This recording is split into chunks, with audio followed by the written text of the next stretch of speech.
Almost, but not quite. Coming off a strong showing in the Commissioners' Cup, where they posted an 8-3 record in the eliminations, the Alaska Aces finished with an identical win-loss slate in the final conference of 2018. The Aces did not even need their twice-to-beat advantage in the quarterfinals, as they easily dispatched the loaded San Miguel Beermen. After losing Game 1 of the semis to the piping hot Meralco Bolts, Alaska imposed their brand of basketball to win the next 3 games and punch a ticket to finals, their first in 2 years. The team fought valiantly in the best-of-7 affair, but succumbed to eventual champions Magnolia Hotshots Pambansang Manok in 6 games. Fox Sports Philippines crunches the numbers behind the Aces' runner-up finish. Conference statistics. Although they did not lead the league in terms of statistical averages, Alaska's versatility allowed them to keep up with elite teams in almost every major category. The team's 44% success rate from the field was good for third best in the league, tied with 6 other teams. The team also fared well from behind the arc, shooting a respectable 31%, good for 5th, and made 71% of their charity shot attempts, 3rd. The team's floor generals also did a good job of taking care of the basketball with only 15.27 turnovers per game, 4th. Rebounds, meanwhile, were the team's trump card, as the Aces feasted in the paint by collecting 49.95 per contest, 3rd.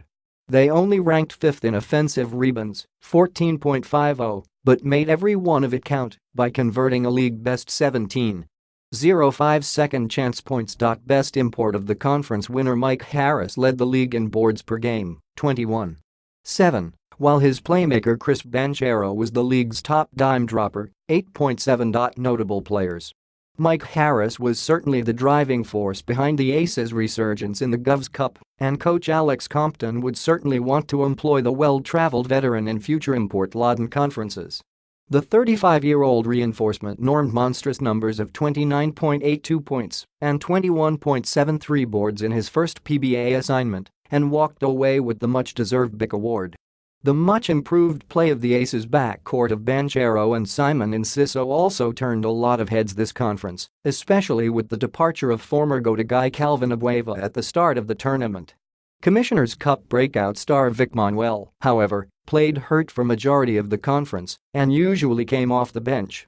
His numbers took a major dive, putting up 15.91 markers and just 5.09 rebounds in 25 minutes of action.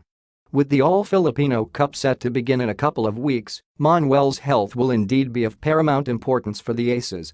Looking forward, what can we expect from Alaska? With Father Time slowly creeping up on some key guys from the Aces roster, a revamp of some sorts might be in order somewhere down the line.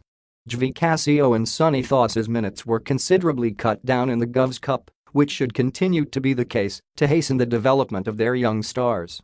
The team also plucked former LPU playmaker MJA in the first round of the 2018 PBA draft, another impact player who could crack the Aces rotation next year. With a surplus of youthful but unproven talents at their disposal, Alaska must also make a decision if they should give more consistent minutes to the likes of Carl Brian Cruz and Davin Potts, or offer them in trade packages in search of more seasoned players.